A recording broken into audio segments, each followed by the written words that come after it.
Get your bag and move to the back. You don't belong here.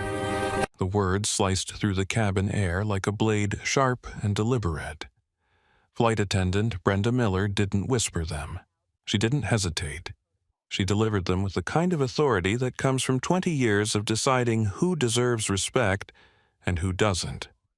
Her voice carried across the first-class cabin of Skyline Airways Flight 492, ensuring every passenger could hear exactly what she thought about the man in the faded gray hoodie sitting in Seat 1A. What Brenda didn't know was that in exactly 5 minutes and 37 seconds, one phone call from that same man would freeze $700 million in assets, crash a stock price by 73%, and end her career along with dozens of others. She was about to learn the most expensive lesson in aviation history: never judge a person by the clothes they're wearing, because you never know if they're the one signing your paycheck. Before we dive into this incredible true story of power prejudice and poetic justice, I want to know where you're watching from. Drop your city or country in the comments below. And if you've ever been underestimated because of how you looked, hit that subscribe button and ring the notification bell, because this story is about to show you that quiet dignity can move mountains and change entire companies in minutes. The rain hammered against the reinforced windows of Gate B-14 at Chicago O'Hare International Airport like an angry drum solo that refused to end.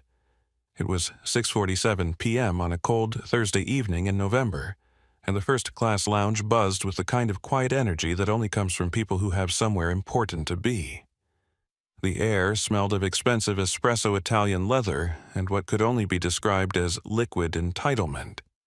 Crystal chandeliers cast warm light over mahogany tables where business titans closed million-dollar deals between sips of aged scotch. But Marcus Sterling wasn't interested in the amenities. He sat alone in the corner booth, furthest from the crowd, his hood pulled up over a pair of noise-canceling headphones, fingers moving across the cracked screen of his iPhone 12 with the focused intensity of a surgeon. To anyone watching, Marcus looked like he'd wandered into the wrong building. Maybe a college student trying to stretch his meal plan, or perhaps an aspiring musician who'd gotten lucky with an upgrade. He wore gray Champion sweatpants that had seen better days, a plain black Hanes hoodie that was soft from too many wash cycles, and a pair of white Air Force 1S that were clean but clearly not fresh out of the box.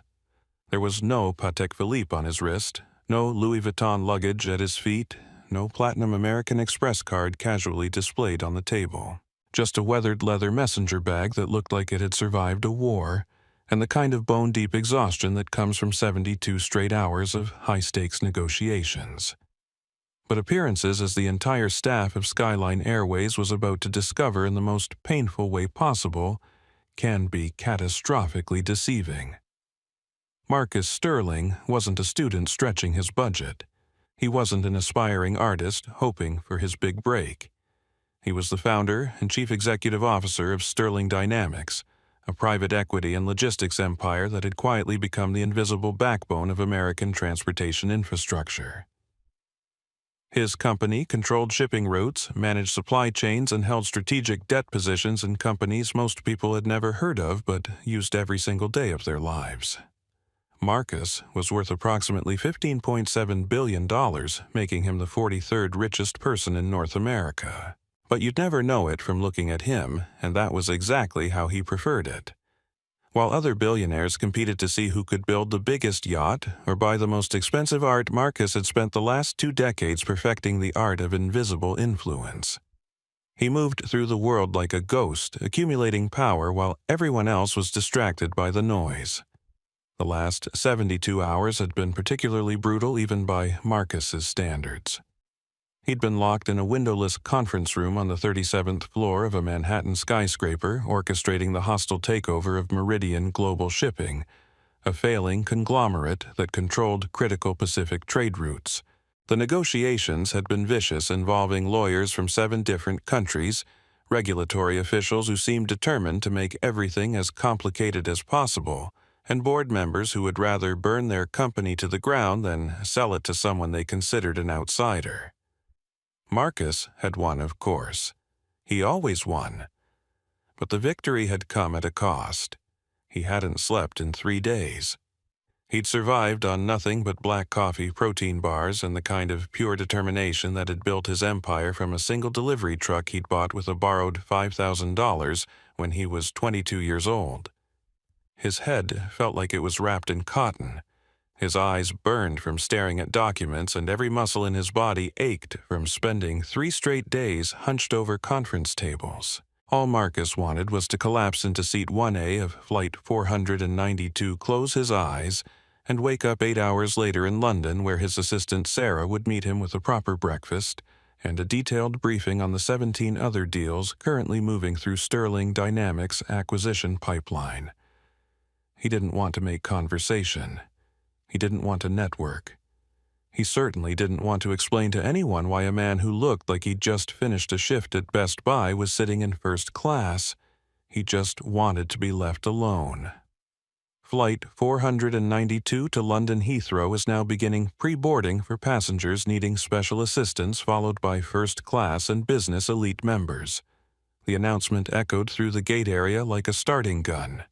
Marcus saved the document he'd been reviewing, a complex debt restructuring proposal that would either save or destroy a mid-sized trucking company in Ohio, and slid his phone into the front pocket of his hoodie. He stood slowly, feeling his lower back protest after hours of sitting, grabbed his messenger bag, and shuffled toward the gate. He was the third person in line behind a woman in a Chanel suit who was speaking rapid-fire French into a Bluetooth earpiece, and an elderly man with a Swiss passport who moved with the careful precision of someone who'd been flying first class since before Marcus was born. The gate agent, a tired-looking woman named Sarah Matthews, whose name tag was slightly crooked, barely looked up as she scanned Marcus's digital boarding pass. The device beeped green. Seat 1A, first class, full fare. Sarah's eyes flicked from her screen to Marcus's hoodie, then back to the screen.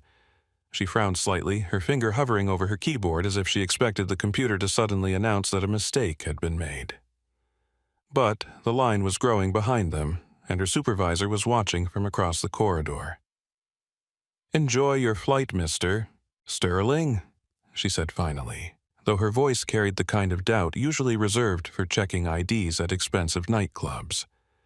"Thank you," Marcus replied, his voice rough from exhaustion and too much coffee.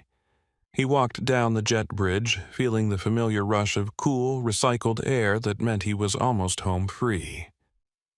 The narrow tunnel stretched ahead of him like a portal to 8 hours of blessed unconsciousness.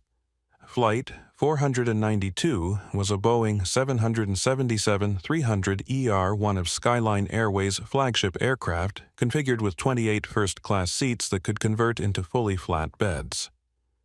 The cabin was a study in understated luxury, with soft cream leather seats, polished walnut trim, and ambient lighting that seemed designed to make even the most stressed executive feel like they were floating on a cloud.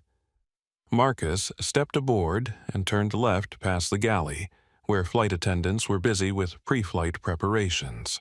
The first-class cabin was mostly empty, just a handful of passengers settling into their seats and stowing carry-on bags in the oversized overhead bins. He found seat 1A, tossed his messenger bag into the compartment above, and collapsed into the wide plush seat that would be his sanctuary for the next 8 hours. He didn't wait for the pre-flight champagne service. He didn't browse the leather-bound menu or adjust the personal entertainment system. He simply reclined the seat, slightly pulled his hood down over his eyes like a makeshift sleep mask, and let himself drift into the kind of light doze that comes just before real sleep arrives. 5 minutes later, everything changed. "Excuse me, you're in my seat." The words cut through Marcus's semi-consciousness like an alarm clock. He peeled one eye open and found himself looking up at a man who appeared to have been designed in a laboratory specifically to embody every negative stereotype about corporate America. Tall, broad-shouldered, and aggressively confident, the man wore a navy Italian suit that probably cost more than most people's cars. His hair was styled with the kind of precision that suggested a daily appointment with a high-end barber, and he held a crystal tumbler filled with what looked like top-shelf scotch that he must have acquired from the first-class lounge. This was Julian Thorne, though Marcus didn't know his name yet. What Marcus could see immediately was that Julian carried himself with the particular brand of arrogance that comes from never being told no by anyone who mattered. Behind Julian stood flight attendant Brenda Miller, a 20-year veteran of commercial aviation who wore her seniority like armor and her authority like a weapon. Marcus rubbed his face trying to shake off the fog of exhaustion. "I'm sorry. What I said, you're in my seat," Julian repeated, speaking slowly and clearly as if addressing a particularly slow child. "1A, the bulkhead. I always sit in 1A when I fly to London. It's my usual arrangement with Skyline Airways." Marcus pulled out his phone and showed the screen displaying his boarding pass. "Check your ticket, friend. I booked this seat 3 weeks ago." Julian let out a short, incredulous laugh that had absolutely no humor in it. He turned to Brenda as if Marcus had just told him the earth was flat. "Brenda, would you please tell this gentleman to collect his belongings and head back to coach where he belongs? I have a board meeting in London tomorrow morning and I need the space to prepare." Brenda stepped forward, her heels clicking against the cabin floor with military precision. She looked at Marcus with the kind of expression usually reserved for examining something unpleasant stuck to the bottom of a shoe. Her eyes took in his hoodie, his sweatpants, his tired face, and made the kind of instant judgment that had probably served her well in 20 years of commercial aviation, but was about to destroy her career in spectacular fashion. Sir Brenda said, her voice dripping with artificial sweetness, "May I see your boarding pass, please?" Marcus sighed and unlocked his phone again, holding up the screen. It clearly displayed passenger Sterling Marcus. Seat 1A, flight 492, departure 8:15 p.m. Brenda stared at it for several long seconds, her frown deepening with each passing moment. "This must be some kind of operation error," she said finally. "It's not an error," Marcus replied, his patience already starting to fray around the edges. "I purchased this ticket at full fare. Now, if you don't mind, I'm trying to get some rest before we take off." He started to put his headphones back on, but Julian stepped closer, invading Marcus's personal space with the confidence of someone who'd never faced real consequences for his actions. "Listen to me, pal," Julian said, leaning down so Marcus could smell the expensive scotch on his breath and see the gold caps on his back molars. "I don't know how you hacked the airline's app or whose credit card you used to buy this ticket, but we all know you don't belong in first class. People like me pay thousands of dollars for this experience specifically so we don't have to sit next to people like you." The first-class cabin had started to fill with other passengers, and several of them had stopped their pre-flight routines to watch the developing drama. A wealthy-looking couple in row 2 paused their conversation about their upcoming ski trip to Gstaad. A tech entrepreneur in seat 3A lowered his iPad and turned to get a better view. The atmosphere in the cabin shifted from luxurious calm to uncomfortable tension, like the moment before a thunderstorm breaks. Marcus looked up at Julian with an expression that gave absolutely nothing away. His voice when he spoke was quiet and controlled. "People like me." "You know exactly what I mean," Julian snapped. "Troublemakers, scam artists, people trying to game the upgrade game." He gestured dismissively at Marcus's appearance. "Look at yourself. You look like you're headed to community college, not crossing the Atlantic in the first class." Sir Brenda interrupted, placing what she probably thought was a calming hand on Julian's arm while keeping her laser focus on Marcus. "Let's not make this more difficult than it needs to be. I can resolve this quickly and professionally." She turned back to Marcus, dropping the customer service facade entirely like a mask falling to the floor. "Sir, I'm going to need you to gather your belongings. We have a lovely seat available in economy plus with extra legroom. Mr. Thorne is a Diamond Medallion member with Skyline Airways, and purely based on seniority and loyalty status, he has priority seating privileges for premium locations. That's not how airplane tickets work," Marcus said, his voice hardening slightly. "I paid for seat 1A. I'm sitting in seat 1A. It's really that simple. Actually, it's not that simple," Brenda replied, crossing her arms. "We can do this the easy way or the hard way. The captain is currently busy with pre-flight checks, but I won't hesitate to call gate security to have you removed for non-compliance with crew instructions." non-compliance. Marcus let out a dry laugh that had no humor in it whatsoever. I'm sitting in the seat I legally purchased. The only person being non-compliant here is your diamond medallion friend who thinks his frequent flyer status trumps basic contract law.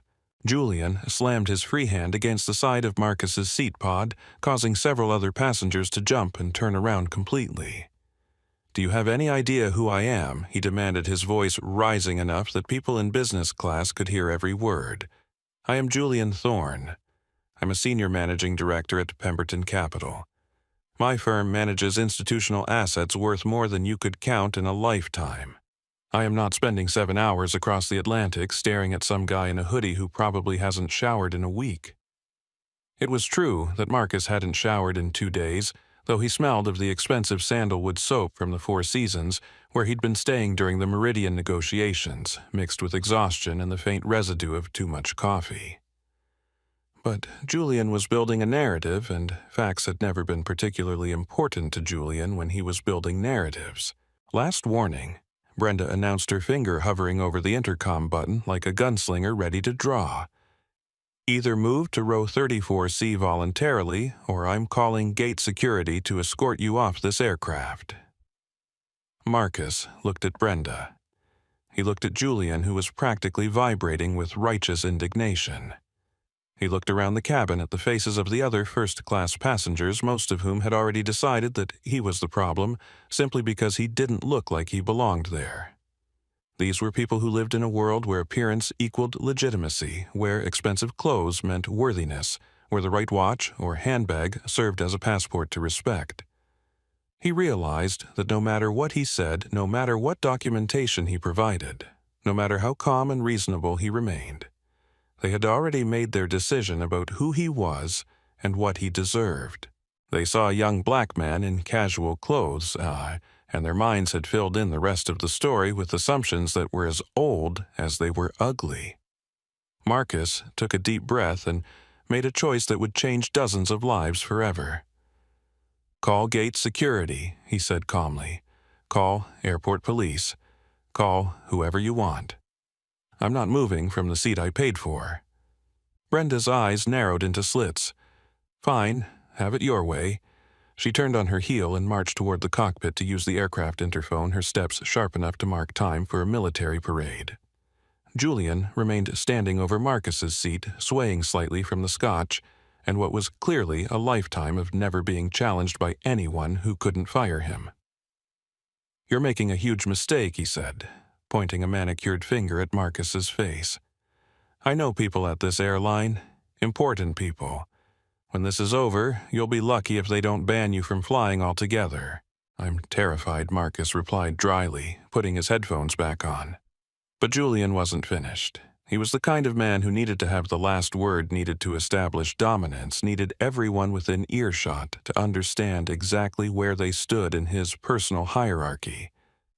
"People like you always think you can game the operation," he said loudly enough for the entire cabin to hear. "You probably found some glitch in their website, or used a stolen credit card, or figured out some way to scam an upgrade. But there are people like me who actually earn these seats, who contribute to the economy, who deserve to be treated with respect." From 3 rows back, Dr. Elena Vasquez, a cardiologist returning to London after a medical conference in Chicago, looked up from her journal with obvious disgust. She'd seen Julian in the first-class lounge earlier, where he'd spent 20 minutes loudly berating a bartender for not knowing how to make his cocktail exactly the way he preferred it. "Excuse me," she said clearly, "but this is completely inappropriate. That gentleman has done nothing wrong." Julian spun around to face her, whiskey sloshing in his glass. "I'm sorry, but this doesn't concern you. It concerns everyone on this aircraft," Dr. Vasquez replied firmly. "You're disrupting the entire cabin because you decided you don't like someone's clothes." "It's embarrassing. Stay out of this," Julian snapped, but other passengers were starting to murmur their agreement with Dr. Vasquez. Lisa Park, a software engineer in seat 2, B pulled out her phone and started recording. "This is exactly the kind of discrimination we need to document," she said to her traveling companion. "Corporate bullies think they can humiliate people just because they have money." "Put that phone away." Brenda ordered sharply as she returned from the cockpit. "Recording is not permitted on this aircraft. Actually, recording is completely legal as long as I'm not interfering with crew operations," Lisa replied. "And discrimination is illegal regardless of altitude." Brenda ignored her and turned back to Marcus. "Gate security is on their way. Last chance to avoid a scene that's going to be very unpleasant for you." Marcus looked up at her with the kind of calm that comes from having survived much worse than angry flight attendants and entitled hedge fund managers. "The only scene happening here is the one you're creating. I bought a ticket, I'm sitting in my seat. Everything else is your choice." 2 minutes later, Gary Swanson, the gate manager, boarded the aircraft along with Officer Rick Martinez from Chicago Police Aviation Unit. Gary was a 28-year veteran of airport operations who'd seen every possible variation of passenger drama, but he looked distinctly uncomfortable as he approached Seat 1A. "Good evening," Sir Gary said to Marcus. "I understand there's some confusion about seating arrangements." "No confusion at all," Marcus replied politely. "I'm sitting in the seat I purchased." He showed Gary his phone with the boarding pass clearly displayed. Gary examined it carefully, then looked at Julian's boarding pass, which showed Seat 2A. "Mr. Thorne, your assigned seat is 2A, not 1A. Julian's face flushed red. "That's not the point. I always sit in 1A. It's my usual arrangement. This person clearly doesn't belong in first class at all." Officer Martinez, who'd been listening to the exchange with growing discomfort, stepped forward. "Sir, what exactly are you alleging?" "That this gentleman stole a seat, that he forged a boarding pass. I'm saying that someone dressed like that doesn't have the money to fly first class legitimately," Julian replied, apparently oblivious to how his words sounded to everyone else in the cabin. A heavy silence fell over the first class section. Officer Martinez looked around the cabin, taking in the faces of passengers who were clearly disgusted by what they were witnessing. Dr. Vasquez was shaking her head in disbelief. Lisa Park was still recording. Even the wealthy couple in row 2 looked mortified. Mr. Thorne, Officer Martinez, said carefully, "I can't remove a passenger from an aircraft because you don't like their clothes. This gentleman has a valid ticket for this seat. Unless you're alleging an actual crime, there's nothing for law enforcement to address here." But Brenda wasn't finished. She'd built her entire identity around being the authority figure in the aircraft cabin, and backing down now would undermine everything she believed about her role and status. "Officer, I'm the senior flight attendant on this aircraft. I have the authority to remove disruptive passengers, and I'm exercising that authority." "What exactly has he done that's disruptive?" Dr. Vasquez called out. "He's been sitting quietly this entire time. The only disruption is coming from the people trying to remove him. He's refused to follow crew instructions," Brenda replied. "What instructions?" Lisa Park asked her phone, still recording. "To give up the seat he paid for. That's not a crew instruction, that's discrimination." Marcus had remained quiet throughout this exchange, watching the drama unfold around him like a man observing a storm from inside a house. But now he spoke up, his voice calm and clear enough for everyone in the cabin to hear. "Officer Martinez," he said, "I'd like to file a formal complaint for harassment and discrimination.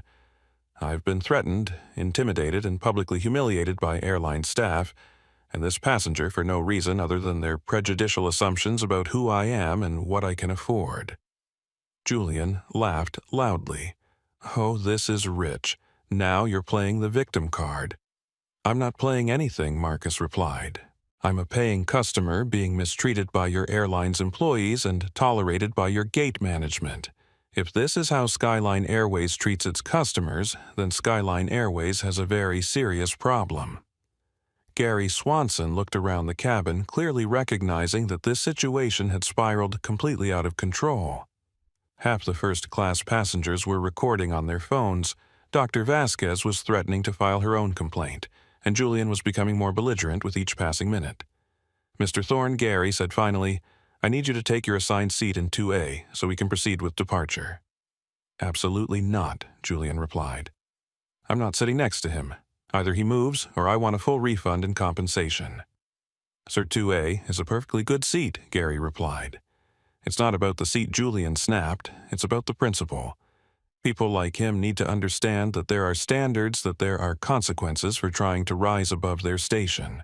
The words hung in the air like a toxic cloud. Even Julian seemed to realize he'd gone too far, but it was too late to take them back. Dr. Vasquez stood up in her seat.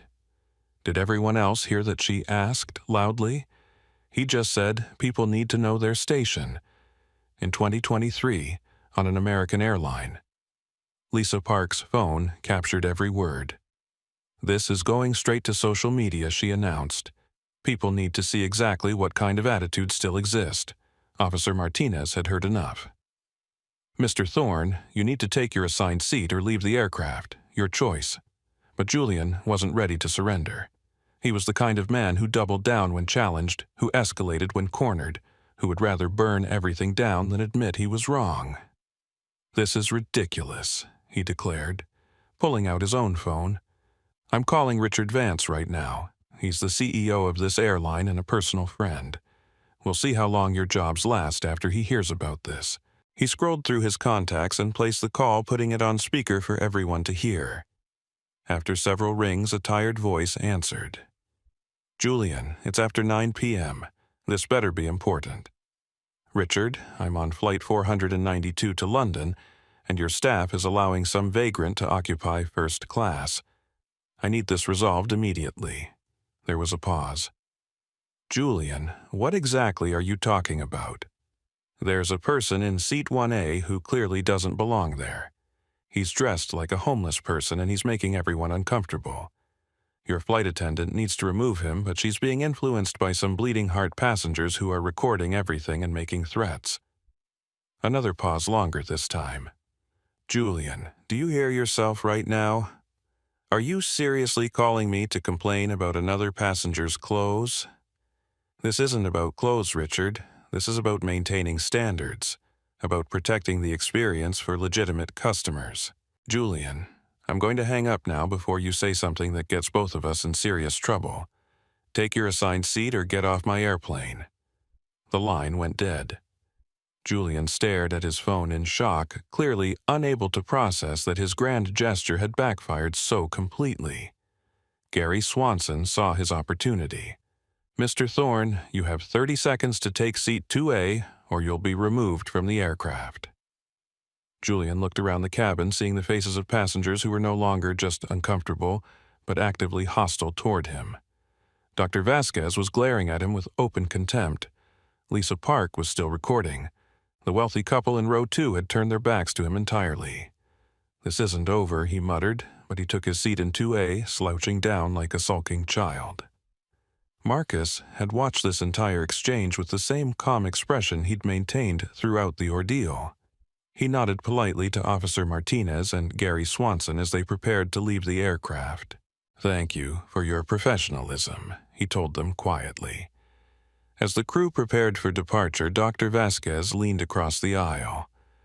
"I'm sorry you had to deal with that.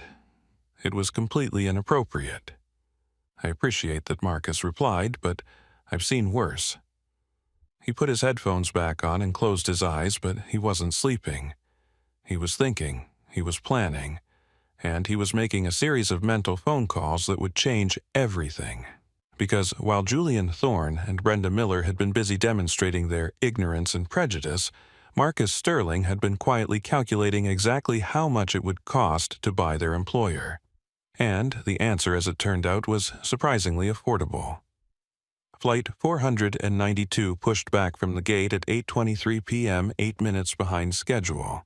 As the Boeing 777 taxied toward the runway through Chicago's maze of taxiways, Marcus Sterling kept his eyes closed and his headphones on, but his mind was racing through calculations that had nothing to do with sleep.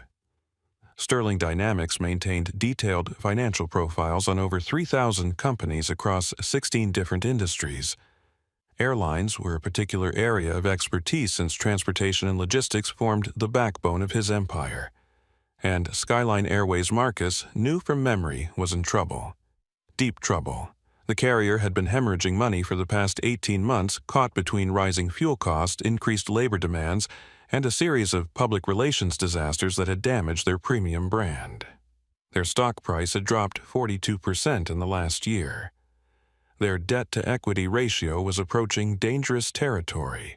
They'd been forced to defer aircraft deliveries, cancel routes to secondary cities, and offer early retirement packages to senior staff. Most importantly, their credit rating had been downgraded twice in the past 6 months, making it increasingly expensive for them to service their existing debt obligations. Marcus knew from his company's intelligence network that Skyline's board had been quietly exploring strategic options, including a potential merger or acquisition by a larger carrier. In other words, they were vulnerable. The airplane reached the runway threshold and paused as air traffic control cleared them for takeoff. The engines spooled up to full power, pressing Marcus back into his leather seat as Flight 492 accelerated down the runway and lifted into the Chicago night. Normally, takeoff was Marcus's favorite part of flying, the moment when the earth fell away and all the problems on the ground became temporarily irrelevant. Tonight was different. Tonight, Marcus was planning something that would either be brilliant or completely insane. He waited until the aircraft reached cruising altitude and the seatbelt sign chimed off before pulling out his phone.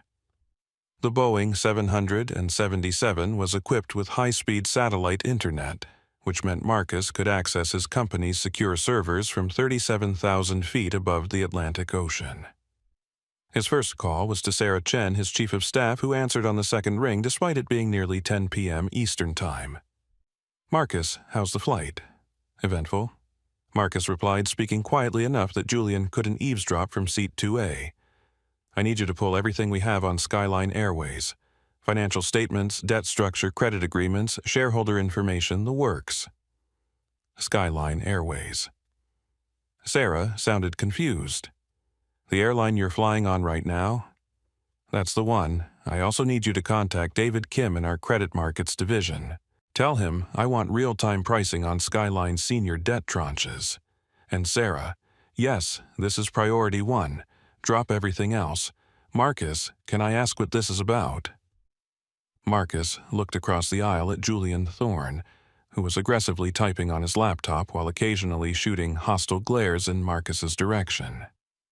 "Let's just say I'm exploring a new investment opportunity." While Sarah got to work, Marcus opened his tablet and began reviewing Skyline Airways' recent financial filings. As he'd suspected, the numbers were worse than they appeared on the surface. The airline was burning through cash at an unsustainable rate, had missed 2 consecutive quarterly earnings estimates, and was facing a series of debt maturities over the next 12 months that would require refinancing. More interesting was the ownership structure. Skyline Airways was publicly traded, but the shares were concentrated among a relatively small number of institutional investors. The largest shareholder was Meridian Pension Fund, which owned 12.3% of outstanding shares. The second largest was Blackstone Credit with 9.7%. Marcus smiled. He'd done business with both firms before. More importantly, he'd done favors for both firms before. His phone buzzed with an encrypted message from David Kim. Skyline senior notes trading at 67 cents on the dollar. Heavy selling pressure from insurance companies reducing exposure. Could acquire controlling position for approximately $400 million cash. Marcus did the math quickly. $400 million would give Sterling Dynamics ownership of enough debt to effectively control Skyline Airways' financial destiny. If the airline couldn't service its obligations, the debt holders could force a restructuring, bankruptcy, or sale. And if Marcus owned the majority of that debt, he would be in the driver's seat for any of those scenarios. His second call was to Jennifer Walsh, Sterling Dynamics' chief financial officer, who was still in the office despite the late hour. "Jennifer, I need you to authorize a credit facility of $500 million. Immediate availability." $500 million. Jennifer's voice carried the kind of careful concern that comes from managing billions of dollars in assets. "What's the opportunity? Distressed airline debt, time-sensitive situation. Marcus, you're supposed to be sleeping on a plane to London. What airline debt could be so urgent that—" She stopped mid-sentence. "Oh my God, please tell me you're not about to buy the airline you're flying on." I'm not about to buy it, Marcus replied. I'm about to control it. There's a difference, Marcus. Jennifer, trust me on this. The math works. The opportunity is real. And the timing couldn't be better. He could hear her typing rapidly on her computer. Okay, I'm looking at Skyline's fundamentals. You're right that they're distressed, but their asset base is still substantial. Fleet value alone is probably close to $3 billion. Exactly. Even in a worst-case scenario, we recover our investment through asset liquidation. But I don't think it'll come to that. What's your play? Marcus glanced around the first-class cabin, making sure no one was listening to his conversation. Short-term, we use the debt position to force management changes. Long-term, we turn this into a profitable operation through proper leadership and strategic focus. And the timeline I want to move tonight. Start acquiring positions in London markets, continue in New York when markets open tomorrow. I want controlling debt position established within 48 hours. Marcus, that's incredibly aggressive. This kind of move requires board approval, due diligence, regulatory. Jennifer, I've been doing due diligence on this company for years. Their fundamentals are sound, their management is weak, and their debt is undervalued because of temporary market conditions. This is exactly the kind of opportunity we built Sterling Dynamics to capitalize on. There was a long pause while Jennifer considered the implications. If we move this fast and this aggressively, it's going to attract attention. Regulatory scrutiny, media coverage, competitor response. Good. Let them pay attention. Maybe they'll learn something. Marcus ended the call and immediately contacted his London office, where it was already 3:30 a.m., but his European trading desk operated around the clock. Within minutes, Sterling Dynamics traders were purchasing Skyline Airways debt from institutional sellers who were happy to liquidate their positions to a buyer willing to pay fair market value. By the time Flight 492 was halfway across the Atlantic, Marcus had acquired 47% of Skyline's outstanding senior debt and was negotiating for additional tranches with 3 different pension funds. Meanwhile, Julian Thorne had no idea that the man he'd tried to humiliate was in the process of becoming his airline's largest creditor. Julian was busy with his own phone calls, though his were considerably less productive than Marcus's. He'd spent the first hour of the flight leaving increasingly angry voicemails for various contacts at Skyline Airways demanding that someone important call him back to discuss the unacceptable treatment he'd received. He'd also been posting on social media, sharing his version of events with his 3,000 Twitter followers. His tweets painted him as the victim of reverse discrimination and political correctness run amok. He'd included no photos or videos, just his own narrative about how standards are declining in premium travel. What Julian didn't realize was that Lisa Park had posted her video footage to TikTok, Twitter, and Instagram simultaneously. Her video, which clearly showed Julian's increasingly erratic behavior and discriminatory comments, had already been viewed over 200,000 times and was trending with hashtags like airline discrimination and entitled delight. Dr. Elena Vasquez had also been busy on social media, but in a more constructive way. As a prominent physician with significant professional credibility, her tweets carrying the same hashtags but providing medical context about implicit bias and its psychological effects were being widely shared by healthcare professionals and social justice advocates. The story was going viral, but not in the way Julian had intended. Brenda Miller, the flight attendant, was also discovering that actions have consequences. A passenger in business class had recognized her from a previous flight where she'd been similarly hostile to a family with young children and had posted about the pattern of behavior they'd observed. That post was also gaining traction with current and former airline employees sharing their own stories about problematic crew members and discriminatory incidents they'd witnessed. None of this registered with Marcus, who was focused entirely on the financial maneuvering required to acquire control of a major airline in less than 8 hours. What he'd told Jennifer was true. He'd been studying Skyline Airways for years as part of Sterling Dynamics' comprehensive analysis of the transportation sector. But he'd never seriously considered acquiring them until Julian Thorne and Brenda Miller had demonstrated exactly what was wrong with the company's culture. Poor leadership Marcus had learned over 15 years of building his empire always filtered down through an organization. When senior management tolerated discriminatory behavior, it became embedded in the company's DNA. When executives prioritized the wrong metrics, like keeping entitled customers happy regardless of their behavior, it corrupted decision-making at every level. Skyline Airways had a beautiful fleet of aircraft, valuable route authorities, and thousands of dedicated employees. But it also had a management team that had allowed people like Brenda Miller to represent their brand, and Julian Thorne to believe he owned Seat 1A simply because he'd demanded it loudly enough. Marcus was about to fix that problem. His phone buzzed with another encrypted message from his London team Meridian Pension Fund ready to sell full position. Price, $310M for 12.3% equity stake plus $180M in convertible debt. Deal can close within 24 hours if terms acceptable. Marcus smiled. Meridian Pension Fund was facing regulatory pressure to reduce their exposure to volatile industries, and Skyline Airways definitely qualified as volatile. They'd been looking for an exit strategy for months, and Marcus was offering them exactly what they needed: a clean sale at fair value with no regulatory complications. He typed his response quickly: terms acceptable. Authorization code Sterling 7 Alpha. Execute immediately. With that single message, Marcus had just committed nearly $500 million to acquiring control of the airline whose staff had spent the evening trying to humiliate him. The irony wasn't lost on him, but Marcus wasn't finished. He'd learned long ago that winning wasn't just about making the right moves. It was about making those moves at the right time with maximum impact. And the timing for this particular lesson couldn't be more perfect. Julian Thorne was about to discover that actions have consequences. Brenda Miller was about to learn that customer service means treating all customers with respect. And Richard Vance, Skyline Airways CEO, was about to find out what happened when his airline's culture permitted discrimination against the wrong person.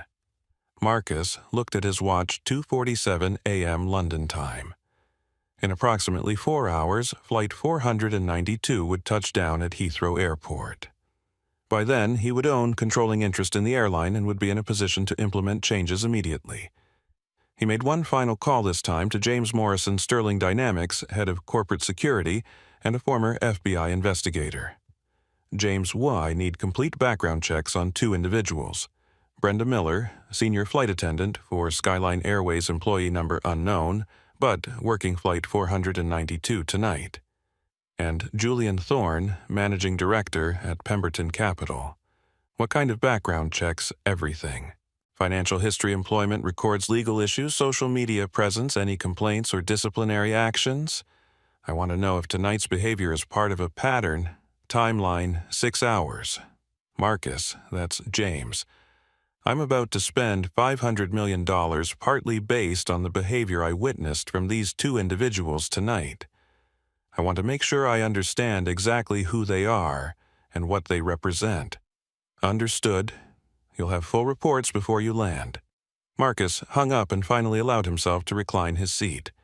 He closed his eyes, but his mind continued working through the implications of what he'd just set in motion. In less than 12 hours, he would transform from victim to owner. Julian Thorne would discover that his usual arrangement with Skyline Airways no longer mattered. Brenda Miller would learn that customer service extended to all customers regardless of appearance. And Richard Vance would face the consequences of running an airline that tolerated discrimination. But most importantly, thousands of other passengers who looked like Marcus Sterling would fly on Skyline Airways in the future without facing the humiliation he'd experienced tonight. That more than any financial return made this investment worthwhile. At 11:47 p.m. Chicago time, while Flight 492 cruised at 39,000 feet somewhere over Greenland, the story of Julian Thorne's airline meltdown reached a tipping point that transformed it from social media buzz to global news. It started with Lisa Park's original video, which had been viewed over 500,000 times across various platforms. But the moment that changed everything came when Dr. Elena Vasquez's 14-year-old daughter Maria shared the video on her TikTok account with a caption that went straight to the heart of the matter. "This is why I'm scared to fly alone. Because there are adults who will attack you just for existing in a space they think you don't deserve." Maria Vasquez had 47,000 followers, mostly teenagers and young adults, who followed her for her advocacy work around youth mental health and social justice.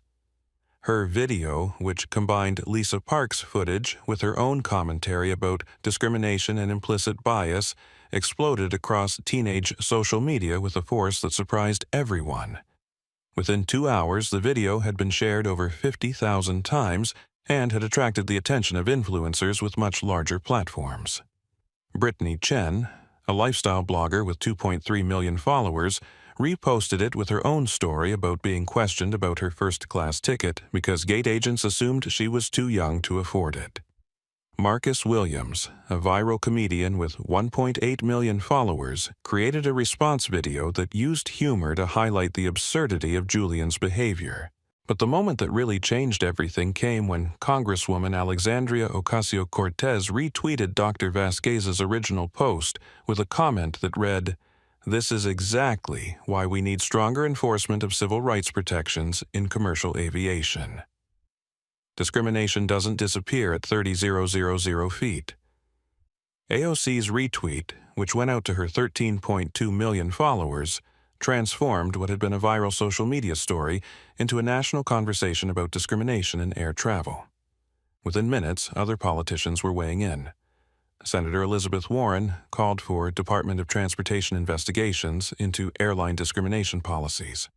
Representative Ilhan Omar shared her own experiences with discriminatory treatment while traveling.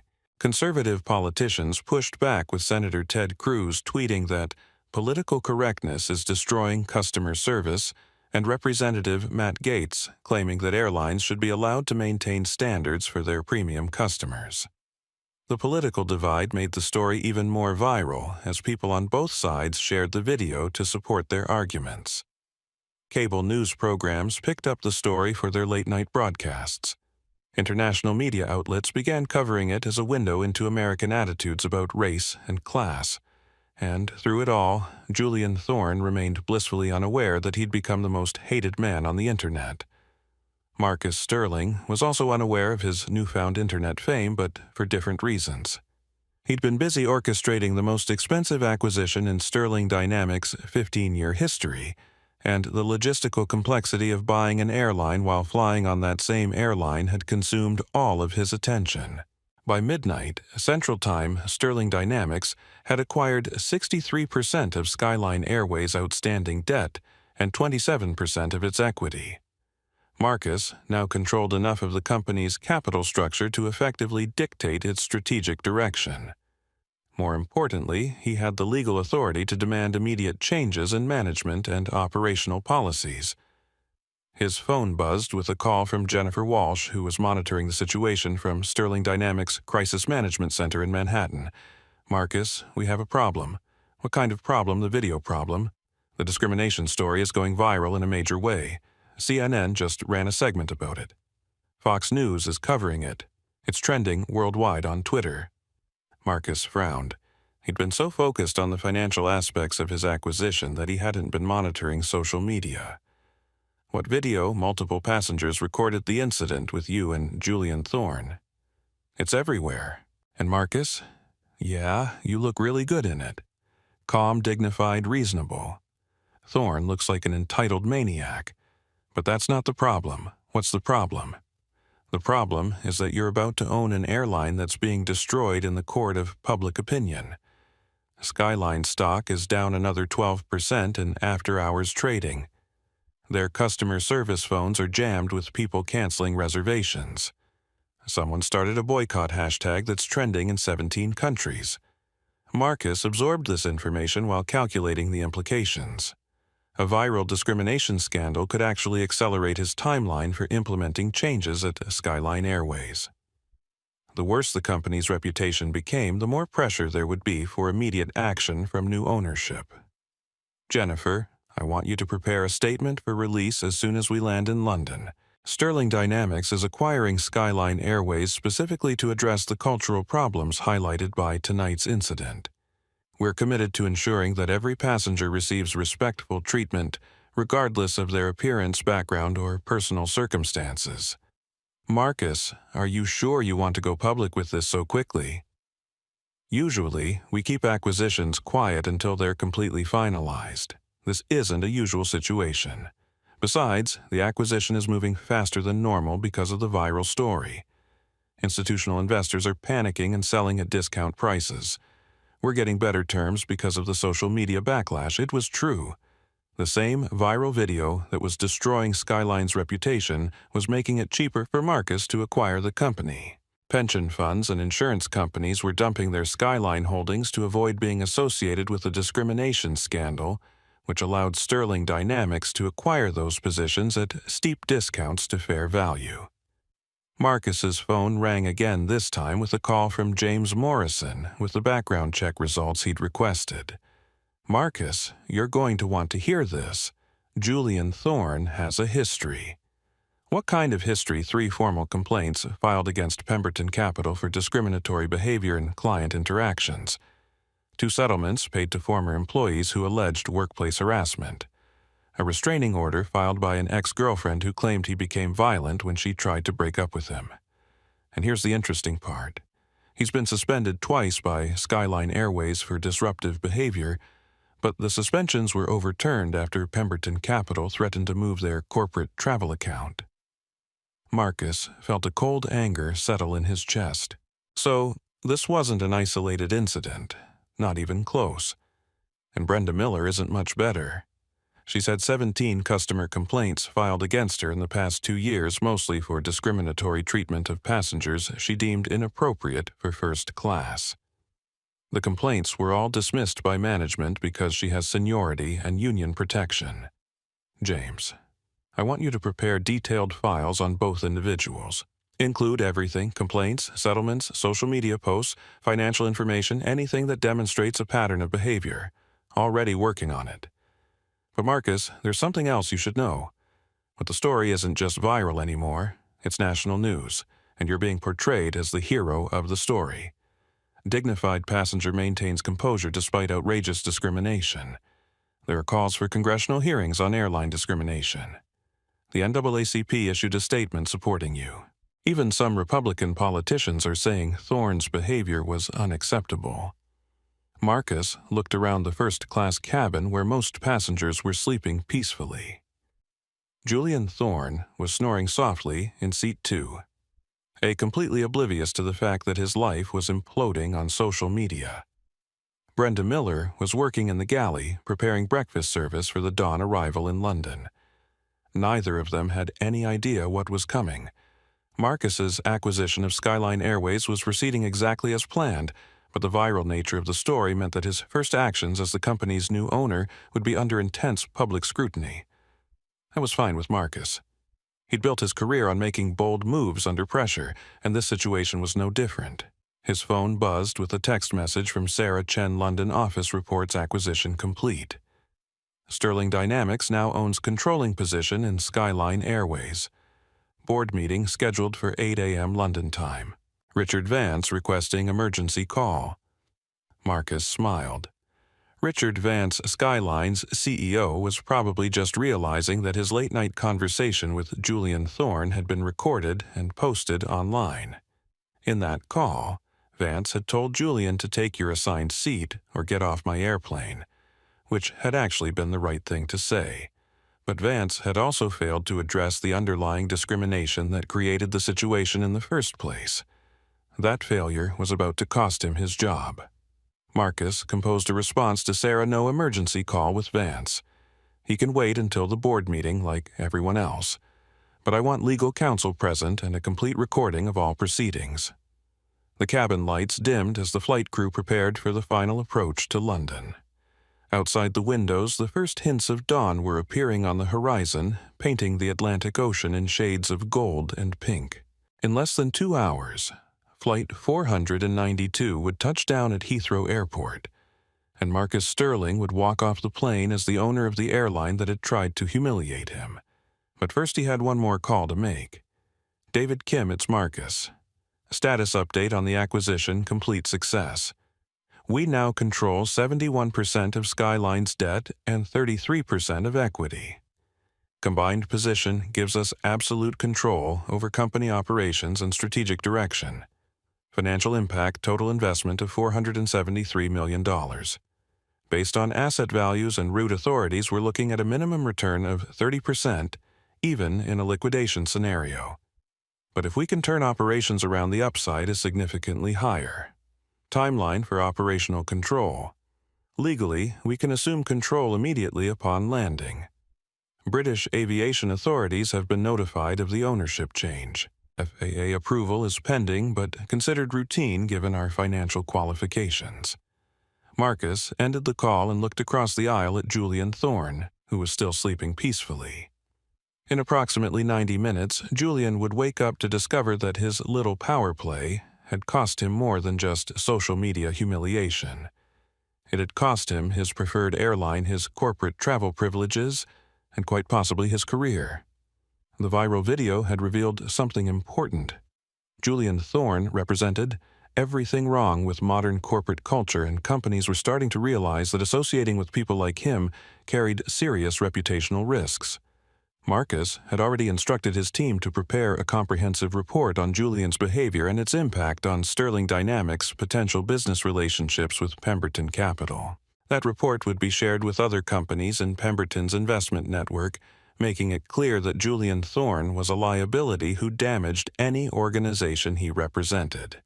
In the modern era of social media accountability, people like Julian couldn't hide behind corporate titles and expensive suits anymore. Their behavior had consequences. Brenda Miller was also about to discover those consequences. Her 17 customer complaints hadn't been dismissed because she was a good employee. They'd been dismissed because Skyline's management prioritized labor peace over customer satisfaction. That calculus was about to change dramatically under Marcus's ownership. Sterling Dynamics had built its reputation on operational excellence and customer service. Companies in the Sterling portfolio were known for treating all stakeholders, employees, customers, suppliers, communities, with respect and professionalism. Employees who couldn't meet those standards didn't remain Sterling employees for very long. The captain's voice came over the intercom. Ladies and gentlemen, we're beginning our final descent into London Heathrow. Local time is 6:15. AM temperature is 4 degrees Celsius and skies are partly cloudy. Flight attendants, please prepare the cabin for landing. Marcus looked out the window as the English countryside came into view below. Somewhere down there, Richard Vance was probably having the worst morning of his professional life, fielding calls from board members, lawyers, and crisis management consultants as they tried to figure out how to respond to the viral discrimination story. What they didn't know yet was that their response didn't matter anymore. The decision had already been made by the company's new owner, and that decision was simple. Everyone who had participated in or enabled the discrimination against Marcus Sterling would be held accountable for their actions. Justice Marcus had learned over his 15 years in business wasn't about revenge. It was about consequences.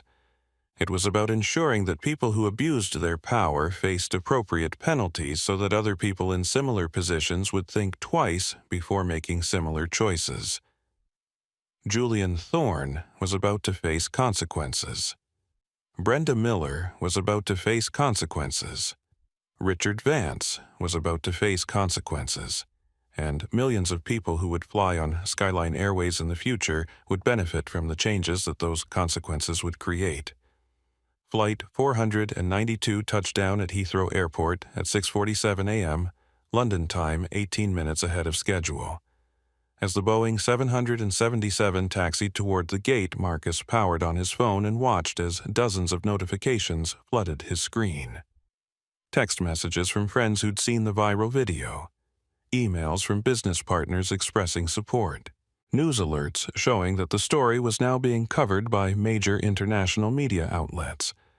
and one particularly interesting message from Oprah Winfrey's production company, asking if he'd be interested in discussing his experience on a show about dignity in the face of discrimination. Marcus smiled. He'd started this flight as a tired businessman trying to get some sleep. He was ending it as the owner of a major airline and an accidental civil rights symbol. It wasn't exactly how he'd planned to spend his evening, but it would certainly make for an interesting story to tell his children someday. As the aircraft came to a stop at the gate, Marcus gathered his belongings and prepared to walk off the plane and into his new role as chairman and CEO of Skyline Airways. Julian Thorne and Brenda Miller had no idea what was coming next, but they were about to find out. The gate agent at Heathrow Airport, who greeted Flight 492's passengers that Thursday morning, was named Emma Thompson. Not the famous actress, but a 26-year-old Birmingham native who'd been working for Skyline Airways for 3 years, and took genuine pride in making every passenger feel welcome. Emma had arrived at work that morning to discover that her company was trending on social media for all the wrong reasons. Her supervisor had briefed her on the situation developing from Flight 492, warning her to be especially professional with all passengers and to immediately report any unusual requests or demands.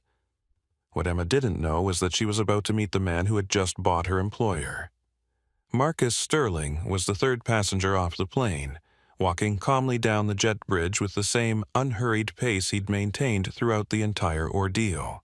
He looked exactly like he had when he'd boarded in Chicago. Tired man in a gray hoodie carrying a worn leather bag, but Emma noticed something different in his eyes. There was a quiet intensity there, the kind of focus that comes from someone who has just made a decision that will change everything. Behind, Marcus Julian Thorne stumbled off the plane, looking like he'd been hit by a truck. His expensive suit was wrinkled from sleeping in his seat, his usually perfect hair was disheveled, and he was squinting against the terminal's bright fluorescent lights while aggressively checking his phone. Julian had woken up during the landing approach to discover that his phone had exploded with notifications. Hundreds of missed calls, thousands of text messages, and a voicemail box so full it wouldn't accept new messages. His first instinct had been to assume that something wonderful had happened. Maybe a major deal had closed, or he'd been promoted, or someone important wanted to offer him an opportunity. That optimism had lasted exactly 37 seconds, which was how long it took him to open Twitter and see that he was trending worldwide under hashtags like Entitled Elite and Airline Discrimination. Julian's hands shook as he scrolled through video after video of his behavior on Flight 492. Lisa Parks' original recording had been viewed 3.2 million times. Maria Vasquez's commentary had hit 1.8 million views. Someone had even created a remix of his People Like You comment that was being shared as a TikTok meme. The worst part was the responses from people who recognized him. Former colleagues at Pemberton Capital were distancing themselves publicly. Clients were posting about their negative experiences with Julian. His ex-girlfriend had shared her own story about his aggressive behavior, complete with screenshots of threatening text messages he'd sent after their breakup. Julian's career reputation and personal life were imploding in real time, and there was absolutely nothing he could do to stop it. Marcus, meanwhile, was focused on more pressing matters. As he walked through the terminal towards passport control, he was receiving constant updates from his team about the acquisition's final details. Sarah Chen had sent him a detailed briefing. Skyline Airways board meeting moved to 7 a.m. to address the crisis. Richard Vance is calling it an emergency session to discuss reputational damage control. Legal team confirms we have full authority to attend as majority stakeholder and can call for immediate management changes. Jennifer Walsh had provided financial update stock price down 31% in London pre-market trading. Credit rating agencies threatening additional downgrades. 3 major corporate clients have suspended their travel contracts pending investigation of discrimination policies. James Morrison had delivered intelligence about internal company responses. Skyline management in full panic mode. HR department received over 400 employee complaints overnight, about discriminatory policies and hostile work environment. Union representatives demanding emergency meetings about Brenda Miller and other problematic staff members. Marcus smiled as he approached the passport control queue. Everything was proceeding exactly as he'd hoped.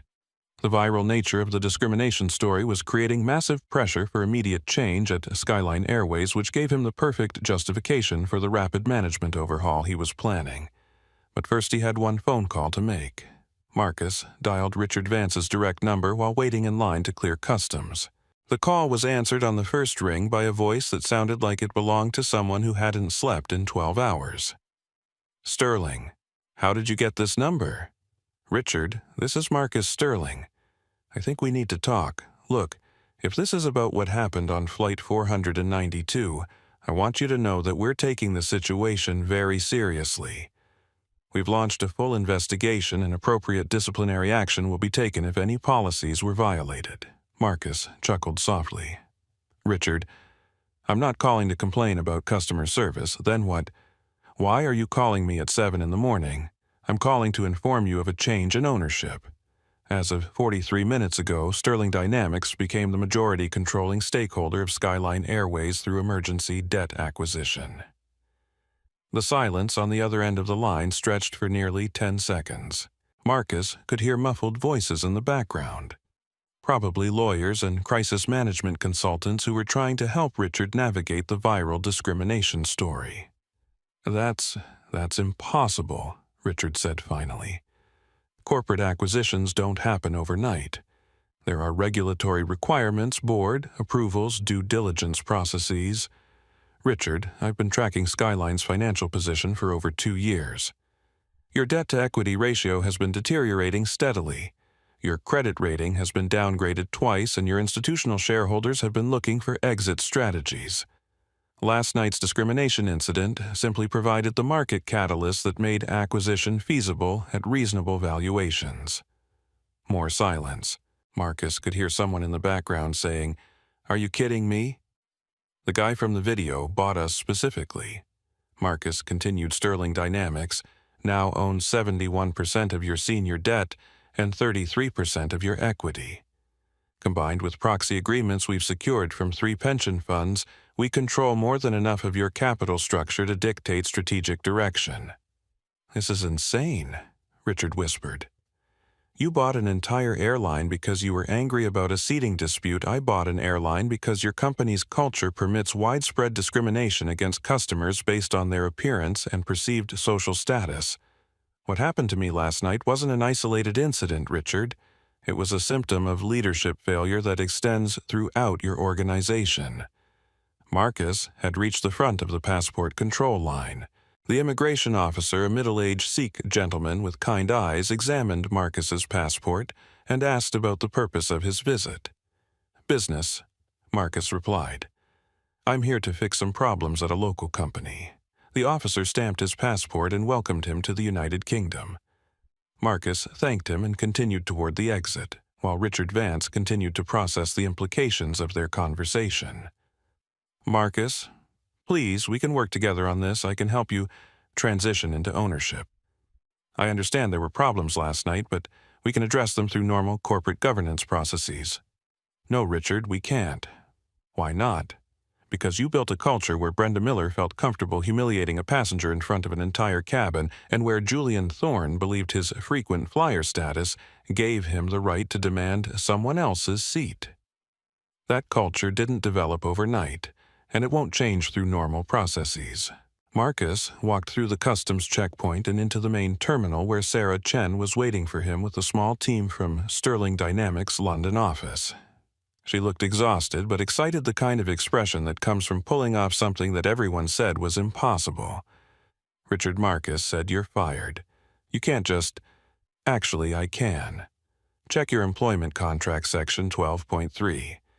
Majority shareholders have authority to remove executive officers with cause. Permitting discrimination against customers constitutes cause under both American and British corporate law. Marcus, please reconsider. I've been running this airline for 8 years. I understand the industry, the regulatory environment, the operational complexities. You understand everything except how to treat customers with basic dignity. That's not a small oversight, Richard. It's a fundamental leadership failure that makes you unsuitable for continued employment with any sterling company. Marcus ended the call and handed his phone to Sarah. Any word from the board meeting? They moved it to 8 a.m. when they found out you were actually coming. Marcus, there are reporters outside the building. This story has gotten huge overnight. How huge, BBC is calling it the most expensive discrimination lawsuit in aviation history, even though you haven't sued them. CNN has a crew flying in from Atlanta. Good Morning America wants a live interview. The Financial Times is running a front-page story about hostile takeovers motivated by social justice concerns. Marcus looked around the terminal and noticed that several people were staring at him with obvious recognition. A group of teenagers were taking selfies from a distance, probably hoping to get him in the background. An elderly couple approached him directly. "Excuse me," the woman said in a Yorkshire accent, "but are you the gentleman from the airplane video?" "I am," Marcus replied. "We just wanted to say how proud we are of the way you handled yourself. Our grandson is biracial, and he's always worried about traveling alone because of situations like that. It's good to see someone standing up for dignity." Her husband nodded. "Bought that airline. Did you? Good for you. Maybe now they'll learn some manners." They shook hands with Marcus and continued toward their gate, but other passengers had overheard the conversation. Within minutes, Marcus was surrounded by people wanting to express support, take photos, or simply thank him for demonstrating grace under pressure. Sarah guided him toward a waiting car while fielding requests from journalists who'd somehow discovered their location. "Marcus, we need to get you to the Skyline building. The media attention is only going to get more intense." As their car pulled away from Heathrow Airport, Marcus's phone rang with another call. This one was from Julian Thorne. "Sterling, we need to talk." Marcus put the call on speaker so Sarah could hear. "What can I do for you, Julian?" "Look, I think there might have been some misunderstandings last night. I was tired. I'd had a few drinks, and I may have been more aggressive than necessary. But you have to understand my position. I fly first class dozens of times a year. I spend hundreds of thousands of dollars with that airline, and I have certain expectations about the experience. I understand your position perfectly, Julian. You believed your money gave you the right to humiliate other passengers. That's not... I wasn't trying to humiliate anyone. I was just trying to ensure that standards were maintained." Marcus looked out the window at London's morning traffic. The city was waking up to news that a discrimination incident on an American airline had resulted in a $500 million acquisition by the victim. It was the kind of story that reinforced people's faith in poetic justice while raising serious questions about corporate culture in the aviation industry. Julian's standards were maintained last night. I maintained my dignity while you revealed yours. Marcus, please, my firm is considering terminating me over this incident. I've got a mortgage, kids, and private school commitments that depend on my continued employment. Can't we find some way to work this out? Actually, we can, Marcus smiled. I have a job offer for you. Really? Julian's voice brightened with hope. Yes. Skyline Airways is hiring baggage handlers at Heathrow Airport. Starting wage is £15 per hour, no benefits, and you'd report to a supervisor who might judge you based on your appearance rather than your character. The silence stretched for nearly 15 seconds. You're joking. I'm completely serious.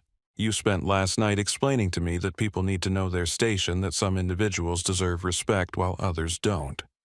I'm offering you a chance to experience what it feels like to be on the other side of that equation. This is ridiculous. I'm not going to work as a baggage handler. Of course you're not. Because you understand that every job deserves dignity, every worker deserves respect, and no one should be judged by their clothes or appearance. You learned that lesson in about 10 seconds, Julian. It took me 15 years to earn enough money to teach it to you. Marcus ended the call as their car pulled into the corporate district where Skyline Airways maintained their European headquarters. The building was surrounded by news vans, reporters, and protesters carrying signs supporting civil rights in air travel. Sarah opened her laptop and showed Marcus the latest social media metrics. The original video has been viewed 12 million times across all platforms. Respect All Passengers is trending in 47 countries. Someone started a GoFundMe to support civil rights organizations in your name. It's raised £300,000 overnight. Any negative reactions? Some pushback from people claiming you're being too sensitive or playing the race card, but they're being overwhelmed by supporters. Even conservative politicians are saying Julian's behavior was unacceptable. Marcus gathered his belongings as their car stopped in front of the Skyline building. In a few minutes, he would walk into a boardroom and assume control of a major international airline. But more importantly, he would begin the process of changing a corporate culture that had permitted discrimination to flourish. The transformation wouldn't happen overnight. Real change never did. But it would begin today with new leadership that understood that treating customers with dignity wasn't just good business, it was basic human decency. Marcus stepped out of the car and walked toward the building where his new employees were waiting to meet their new chairman. It was time to get to work. The Skyline Airways boardroom on the 14th floor of their London headquarters had been designed to impress. Floor-to-ceiling windows offered panoramic views of the Thames. Original oil paintings of vintage aircraft decorated the walls, and a massive mahogany conference table could seat 20 people in leather chairs that probably cost more than most people's monthly salary. But at 8:17 a.m. on that Thursday morning, the elegant boardroom felt more like a funeral parlor than a symbol of corporate success. 7 board members sat around the table in various states of shock and confusion, while Richard Vance paced near the windows like a caged animal. The room's usual air of calm confidence had been replaced by the kind of nervous energy that comes from watching your company's reputation disintegrate in real time. The massive video screen at the head of the table displayed Skyline Airways' stock chart, which looked like a ski slope drawn by someone having a nervous breakdown. The share price had opened 31% lower than the previous day's close and was continuing to fall as international markets digested news of the discrimination incident and hostile acquisition. "Ladies and gentlemen," Richard announced to the room, "I've just received confirmation that Sterling Dynamics has indeed acquired controlling interest in our company through emergency debt acquisition. The transaction appears to be legally valid, and Mr. Sterling will be joining us momentarily to discuss transition arrangements."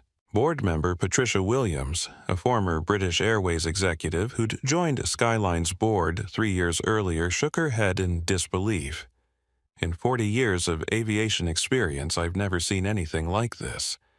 A passenger discrimination incident leading to a hostile takeover. It's unprecedented. It's also brilliant," added Dr. Michael Chen, an economics professor from Cambridge who served as the board's financial expert. "Sterling bought our debt at steep discounts because institutional investors were panicking about reputational damage. He turned a viral discrimination story into a business opportunity that probably saved him $200 million compared to normal acquisition costs." The boardroom door opened, and Marcus Sterling walked in, followed by Sarah Chen and 2 lawyers from Sterling Dynamics' London legal team. Marcus still wore the same gray hoodie and sweatpants from Flight 492, which created a surreal contrast with the formal corporate setting. The board members, who'd been expecting a traditional business executive in an expensive suit, found themselves facing a man who looked like he'd just finished a workout. But anyone who looked closely could see the quiet intensity in Marcus's eyes, the kind of focus that comes from someone who'd just executed a $500 million acquisition in less than 12 hours. "Good morning," Marcus said calmly, taking a seat at the head of the table without waiting for an invitation. "I'm Marcus Sterling, and as of approximately 90 minutes ago, I'm the majority owner of this company." Richard Vance cleared his throat nervously. "Marcus, I want to begin by apologizing for the incident on Flight 492. What happened was unacceptable, and we're committed to ensuring it never happens again." Richard Marcus replied, "You're no longer employed by this company, so your apologies aren't relevant. Security will escort you out of the building once we finish here."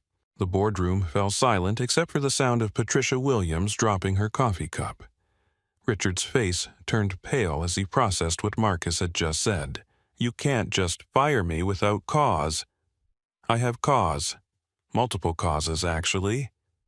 Marcus nodded to Sarah, who opened her laptop and connected it to the room's presentation apparatus.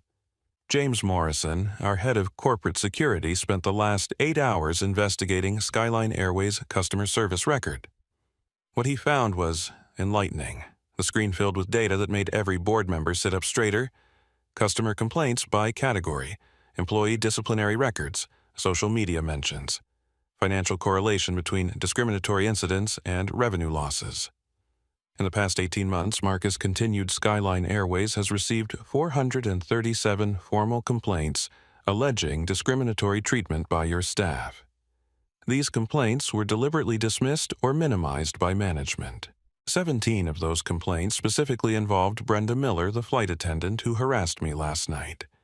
Patricia Williams studied the data with obvious concern. I wasn't aware the numbers were so high.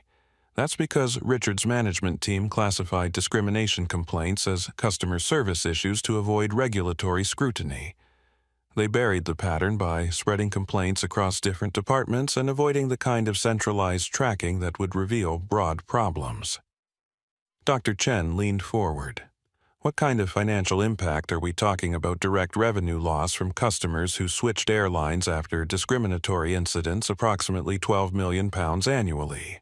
Indirect losses from negative social media coverage and word-of-mouth reputation damage, estimated at £47 million annually. Total impact of allowing discrimination to continue, nearly £60 million per year. The board members exchanged glances as they absorbed the financial implications. Dr. Chen did quick calculations in his head. That's almost 4% of annual revenue. Exactly. Richard's leadership team was costing this company £60 million per year by tolerating discrimination. That's not a customer service issue. It's a fundamental business failure that made him unsuitable for continued employment. Richard had been listening to this analysis with growing desperation. Marcus, those numbers are speculative. You can't measure reputation damage with that kind of precision. Actually, we can. Marcus clicked to the next slide, which showed detailed analytics from Sterling Dynamics' Consumer Behavior Research Division. We've been studying the airline industry for 3 years as part of our transportation infrastructure investments. Companies with poor discrimination records consistently underperform their peers in customer retention, pricing power, and employee satisfaction. Sarah took over the presentation.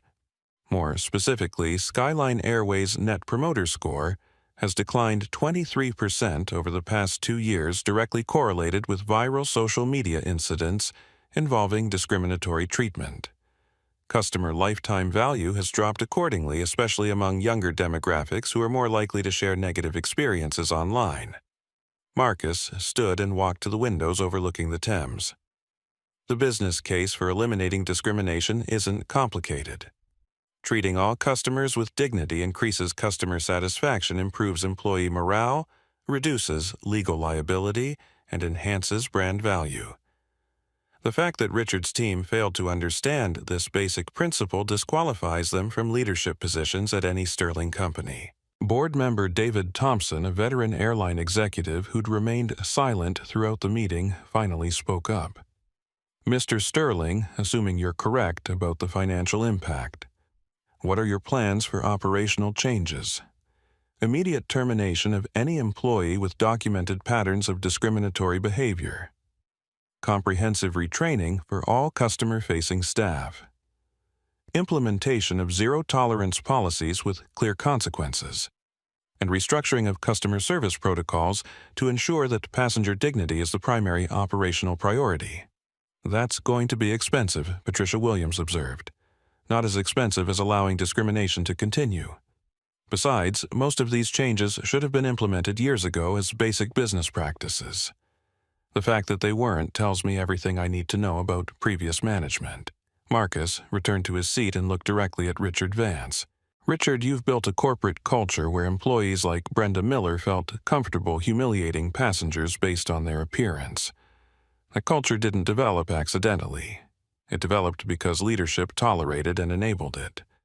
Richard's composure finally cracked. This is insane. You're destroying my career over one incident with one difficult passenger. Difficult passenger. Marcus's voice remained calm, but his eyes hardened. Richard, which part of my behavior last night was difficult? When I showed my boarding pass, when I remained seated in my assigned seat, when I responded politely to discriminatory treatment from your staff.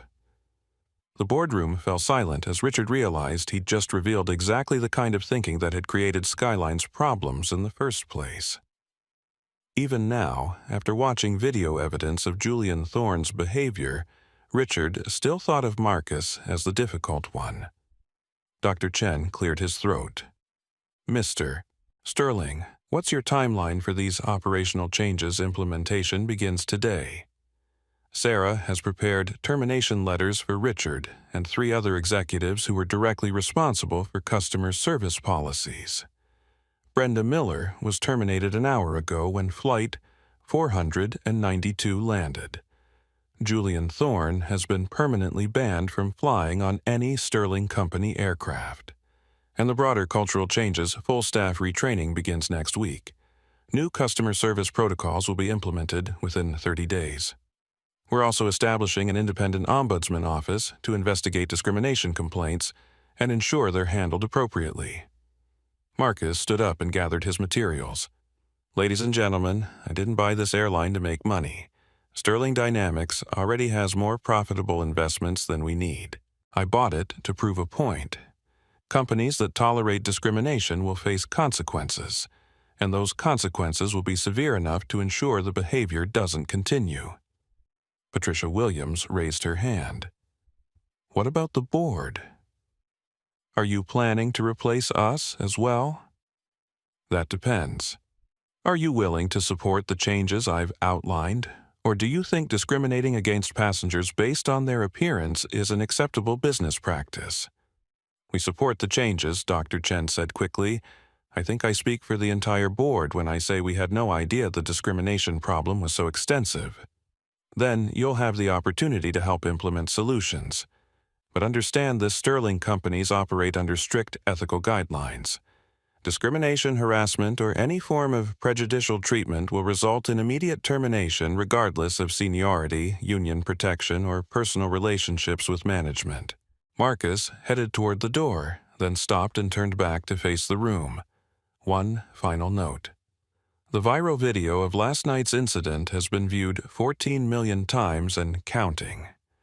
Millions of people around the world are watching to see how this company responds to discriminatory behavior. Our actions over the next few weeks will either restore Skyline Airways' reputation or destroy it permanently. He looked directly at Richard Vance, who was still standing by the windows in obvious shock. Richard's security is waiting outside to escort you to your office so you can collect your personal belongings. Your corporate credit cards have been canceled, your access badges have been deactivated, and your final paycheck will be processed according to your employment contract. Marcus, please. I have a family and mortgage obligations. You should have thought about that before you built a company culture that permitted discrimination against customers. Actions have consequences, Richard. Today, you're learning what those consequences look like. Marcus walked out of the boardroom, leaving behind a company that would never be the same. Within hours, news of Richard Vance's termination and Sterling Dynamics' acquisition would spread throughout the aviation industry, sending a clear message about the business costs of tolerating discrimination. Other airlines would take notice. Other executives would reconsider their customer service policies. And millions of passengers who looked like Marcus Sterling would fly with greater confidence knowing that at least one major carrier had committed to treating them with dignity. But the immediate consequences were just the beginning. The real work of cultural transformation would take months or even years to complete. Marcus Sterling was ready for that challenge. He'd just spent $500 million to purchase the right to fix a broken company culture, and he intended to get his money's worth. The revolution in airline customer service had officially begun. 2 weeks after Flight 492 landed at Heathrow Airport, Julian Thorne sat in a cramped coffee shop in Canary Wharf, staring at his laptop screen with the kind of desperation that comes from watching your entire life collapse in slow motion. The coffee shop was a far cry from the exclusive clubs and high-end restaurants where Julian usually conducted business. But those places were no longer available to him because Julian Thorne was no longer welcome in London's financial district. Pemberton Capital had fired him 3 days after the viral video reached 15 million views. The termination letter, which had been leaked to financial blogs within hours of its delivery, cited behavior incompatible with company values and reputational damage to client relationships. Julian's access to company operations had been revoked, his corporate credit cards canceled, and his office belongings shipped to his home address in a cardboard box. The firing might have been survivable if it had remained private. Julian had been terminated from previous jobs, and had always managed to land somewhere else, usually with a better title and higher salary. The financial industry had a forgiving attitude toward personal failures as long as you could generate profits. But this time was different. This time, Julian's behavior had been documented in high-definition video and shared with 14 million people across 6 continents. This time, his discrimination and entitlement had become a case study in business schools and a topic of discussion in corporate diversity training programs. Julian had become unemployable. His phone buzzed with another rejection email, this one from a mid-size investment firm that had initially expressed interest in his background. The message was brief and professional. After careful consideration, we have decided to pursue other candidates who better align with our company culture. Julian knew what that meant. Someone at the firm had Googled his name, found the video, and decided that associating with him carried too much reputational risk. It was the same reason he'd been rejected by 17 other financial companies over the past 2 weeks. He closed his laptop and walked to the coffee shop's window, looking out at the towers of global finance where he'd once thought he belonged. Somewhere up in those buildings, his former colleagues were probably sharing jokes about his public humiliation while congratulating themselves on their own professional success. The irony wasn't lost on Julian. He'd spent his career judging people based on their appearance, background, and perceived worthiness. Now, he was experiencing what it felt like to be judged and found wanting by an entire industry. His phone rang with a call from his ex-wife. "Julian, we need to talk about the kids' tuition payments." Harrow Academy called again about the overdue balance. "I'm working on it, Amanda. I should have something lined up soon." "It's been 2 weeks, Julian. The headmaster is threatening to withdraw enrollment if we don't pay by the end of the month." Julian closed his eyes. His children's private school tuition was £40,000 per year, which had been manageable on his previous salary, but was now impossible given his employment status. "Can't you cover it temporarily? Your gallery is doing well. My gallery makes enough to cover my own expenses, not your financial obligations. You're the one who insisted on Harrow Academy because it would look good to your clients." The conversation continued for several painful minutes, covering overdue mortgage payments, canceled insurance policies, and the social embarrassment of being married to someone who'd become a viral symbol of workplace discrimination. Meanwhile, across London at Skyline Airways' headquarters, Marcus Sterling was experiencing a very different kind of transformation. The past 2 weeks had been a whirlwind of interviews, meetings, and strategic planning sessions as Marcus implemented the most comprehensive corporate culture overhaul in aviation history. He'd appeared on BBC Morning News, CNN International, and Good Morning America to discuss discrimination in air travel and the business case for treating all customers with dignity. The media attention had been overwhelmingly positive. Editorial writers praised his calm dignity under pressure and his commitment to broad change rather than personal revenge. Civil rights organizations invited him to speak at conferences. Business schools requested case studies about hostile acquisitions motivated by social justice concerns. But the real validation came from Skyline Airways' operational metrics, which had improved dramatically since the acquisition. Customer satisfaction scores had increased by 23% in 2 weeks. Social media sentiment about the Skyline brand had shifted from 70% negative to 68% positive.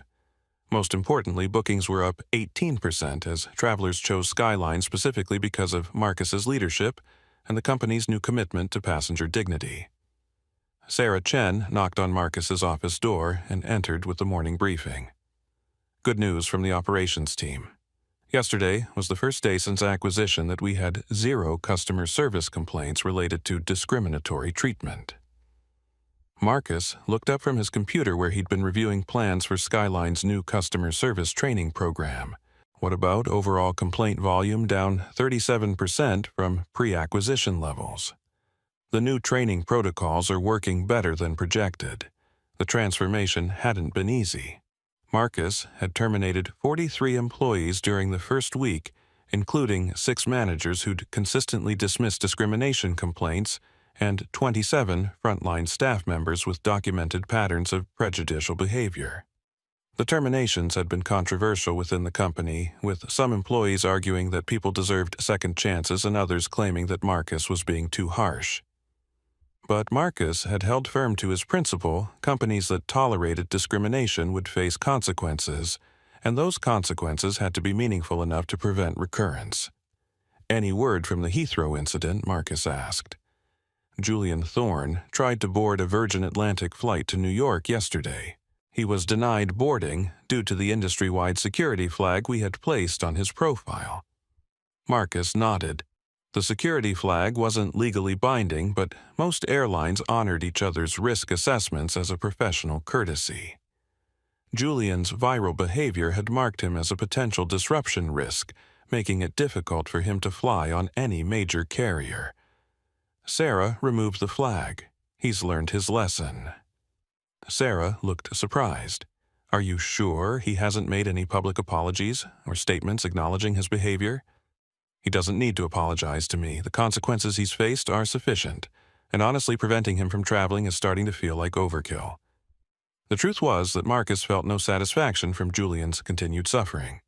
Justice, in Marcus's view, wasn't about revenge. It was about creating conditions that prevented similar incidents from happening to other people. Julian's public humiliation and career destruction had already sent that message clearly enough.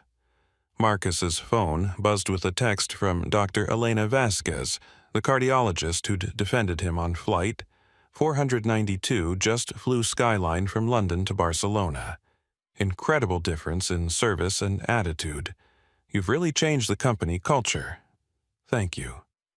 Similar messages had been arriving daily from passengers, employees, and industry observers who'd witnessed the transformation of Skyline Airways. The viral discrimination incident had become a catalyst for broader conversations about respect, dignity, and corporate responsibility that extended far beyond the aviation industry. Marcus's assistant knocked on the door. Mr. Sterling, there's a call for you from someone named Julian Thorne. Should I take a message? Marcus considered for a moment, then picked up the phone. Julian, I understand you've been having some employment challenges. Marcus, I wanted to apologize for everything that happened on the flight. I was completely out of line, and I'm sorry for the way I treated you. The apology sounded genuine, tinged with the kind of humility that comes from losing everything you thought defined your identity. Julian, I appreciate the call, but you don't owe me an apology. You owe it to every person you've ever judged based on their appearance or background. I know that now. And Marcus, I wanted you to know that I've learned something from this experience. About respect, about dignity, about how your actions affect other people. I just wish I'd learned it before it cost me everything. Marcus looked out his office window at the Skyline Airways planes taxiing at Heathrow Airport, each one carrying passengers who would never know how close they'd come to experiencing the kind of discrimination he'd faced 2 weeks earlier. Julian, the lesson you've learned is valuable. Don't waste it. Find a way to use your experience to help other people understand what you understand now. I will. And Marcus, thank you for handling this with more grace than I deserved. After ending the call, Marcus reflected on the strange journey that had brought him to this moment. 2 weeks ago, he'd been a private equity executive trying to get some sleep on a transatlantic flight. Today, he was the chairman of a major airline and an accidental symbol of dignity in the face of discrimination. The transformation hadn't been planned, but it felt right. Marcus had spent 15 years building wealth and power through strategic investments and calculated risks. But changing Skyline Airways felt like the first time he'd used that wealth and power for something genuinely important. His phone rang again, this time with a call from Brenda Miller. "Mr. Sterling, I know you probably don't want to hear from me, but I wanted to apologize for my behavior on Flight 492. I was completely wrong, and I'm sorry for the way I treated you." Marcus had fired Brenda Miller the morning after the flight, along with 17 other flight attendants who had documented histories of discriminatory behavior. Like Julie, Brenda had discovered that actions have consequences in the age of social media accountability. "Brenda, I appreciate the call. Have you found other employment? I'm working part-time at a coffee shop while I figure out my next steps. The aviation industry isn't really an option anymore, but honestly, maybe that's for the best. I needed to learn some things about how to treat people, and losing my job was probably the only way I was going to learn them." Marcus was struck by the humility in her voice. The arrogant flight attendant who'd tried to humiliate him had been replaced by someone who sounded genuinely remorseful about her behavior. "Brenda, if you're serious about changing your approach to customer service, I might be able to help you find opportunities in hospitality or retail. Companies appreciate employees who've learned from their mistakes. You would do that for me after what I did. Everyone deserves a second chance as long as they've demonstrated they understand why a second chance is necessary." Marcus ended the call and turned back to his computer, where he was reviewing applications for Skyline Airways' new Director of Customer Experience position.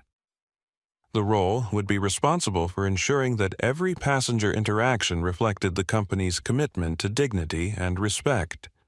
It was a position that wouldn't have existed 2 weeks earlier, when Skyline's management thought customer satisfaction could be achieved by catering to entitled passengers at the expense of everyone else. Now, Marcus realized he was building something better, an airline where every passenger, regardless of their appearance, background, or ticket price, would be treated with the same level of respect and professionalism. It was a simple concept that had somehow become revolutionary in the modern aviation industry. But, as Marcus had learned throughout his career, the most powerful ideas were often the simplest ones. Outside his window, another Skyline Airways flight was preparing for departure. Inside the cabin, passengers of all backgrounds were settling into their seats, confident that they would be treated with dignity, regardless of how they looked or where they came from. That confidence, Marcus realized, was worth every penny of the $500 million he'd spent to acquire it. 6 months after Flight 492 landed at Heathrow Airport, Marcus Sterling stood on the stage of the International Aviation Leadership Summit in Dubai, addressing 2,000 airline executives, government officials, and industry analysts from around the world. The summit had been planned long before the viral discrimination incident, but Marcus's keynote speech had become the most anticipated presentation in the conference's 20-year history. Everyone wanted to hear from the man who'd turned a moment of personal humiliation into a billion-dollar statement about corporate values. "Ladies and gentlemen," Marcus began, his voice carrying clearly through the massive conference hall. 6 months ago, I was a private equity investor who happened to fly frequently for business. Today, I own an airline. That transformation didn't happen because I planned it or because I wanted to enter the aviation industry. It happened because someone taught me that silence in the face of discrimination is the same as consent. The audience was silent, hanging on every word. In the months since acquiring Skyline Airways, Marcus had become something unique in the business world. A billionaire who'd used his wealth to advance social justice rather than just accumulate more wealth. The story you've all heard about Flight 492 isn't really about me, or about Julian Thorne, or even about Skyline Airways. It's about what happens when we decide that treating people with dignity isn't optional, it's essential. It's about what happens when we choose to build companies and cultures that reflect our highest values rather than our deepest prejudices. Marcus clicked to a slide showing Skyline Airways' performance metrics since the acquisition. Customer satisfaction was up 47%. Employee retention had improved by 33%. Most importantly, discrimination complaints had dropped to virtually zero. These numbers tell a story about what's possible when you prioritize human dignity alongside financial performance. When you treat every customer with respect regardless of their appearance or background, you don't just do the right thing. You build a stronger business. The transformation of Skyline Airways had become a case study taught in business schools across 3 continents. Harvard Business School had named it the most successful, values-driven acquisition in modern corporate history. The company's stock price had recovered completely and was now trading at all-time highs. But Marcus knew that the real impact extended far beyond financial metrics. In the 6 months since we changed Skyline's culture, I've received thousands of messages from passengers who told me they felt safe flying for the first time in years. Parents who no longer worried about their children traveling alone. Elderly passengers who knew they wouldn't be dismissed or ignored. People with disabilities who could trust that their needs would be respected rather than resented. Marcus paused to let that sink in. That's what this story is really about. It's not about one man buying an airline. It's about creating spaces where every human being can expect to be treated with dignity. The audience began applauding, but Marcus raised his hand to continue. I want to challenge everyone in this room to ask themselves a simple question. What kind of culture are you building in your organization? Are you creating environments where discrimination is confronted or where it's overlooked? Are you rewarding employees who treat all customers with respect, or are you protecting those who show favoritism to customers they consider more valuable? Marcus had spent the past 6 months speaking at conferences, universities, and corporate events, sharing the lessons learned from transforming Skyline Airways. The response had been remarkable. Dozens of companies had implemented new anti-discrimination policies, customer service training programs had been overhauled across multiple industries, and several CEOs had publicly committed to zero-tolerance approaches to prejudicial behavior. The business case for dignity isn't complicated, Marcus continued. Companies that treat all stakeholders with respect consistently outperform those that don't. Customer loyalty increases employee engagement, improves legal liability, decreases, and brand value grows. The only reason more organizations haven't figured this out is that change requires courage, and courage isn't always in abundant supply in corporate boardrooms. The speech concluded with a standing ovation that lasted nearly 5 minutes. Afterward, Marcus was surrounded by executives wanting to discuss implementation strategies, journalists seeking interviews, and activists hoping to collaborate on future initiatives. But the moment that meant the most came during the networking reception when a young woman approached him with obvious nervousness. Mr. Sterling, my name is Sarah Ahmed, and I'm a flight attendant with Emirates Airlines. I wanted to thank you for what you did. 6 months ago, I was considering leaving the aviation industry because of the discriminatory treatment I'd experienced from passengers and even some colleagues. Your example gave me the courage to file formal complaints and work for change within my own company, Marcus smiled. What happened? Emirates investigated my complaints and discovered that the problems were more widespread than anyone realized. They've implemented new training programs, updated their customer service protocols, and promoted me to lead a new diversity and inclusion initiative. None of that would have happened without the conversation you started. Stories like Sarah's had become common over the past 6 months. The viral video of Flight 492 had sparked conversations about discrimination in dozens of industries, leading to policy changes, cultural transformations, and career opportunities for people who'd previously been marginalized or ignored. As Marcus drove home from the conference, he reflected on the unexpected journey that had brought him to this point. He'd started that November evening as a tired businessman trying to get some sleep on a long flight. He'd ended up accidentally becoming a symbol of dignity in the face of discrimination. But, more importantly, he discovered that wealth and power were only meaningful when used to create positive change in the world. His phone buzzed with a text message from Julian Thorne. Watched your Dubai speech online. You're doing incredible work, still learning from the lesson you taught me. Marcus smiled and typed a brief response. We're all still learning. The goal is to keep getting better. That evening, as Marcus settled into his home office to review plans for expanding Skyline Airways' anti-discrimination initiatives to other Sterling companies, he thought about the millions of people who would benefit from the cultural changes he'd helped implement. Every passenger who flew without fear of humiliation. Every employee who felt safe reporting discriminatory behavior. Every executive who chose dignity over discrimination because they'd learned that actions have consequences. That impact, Marcus realized, was worth far more than the $500 million he'd invested in acquiring Skyline Airways. It was worth the lesson that anyone anywhere could choose to stand up for what's right, and that sometimes standing up for what's right could change the entire world. If this story moved you, share it with someone who needs to understand that treating people with dignity isn't just morally right.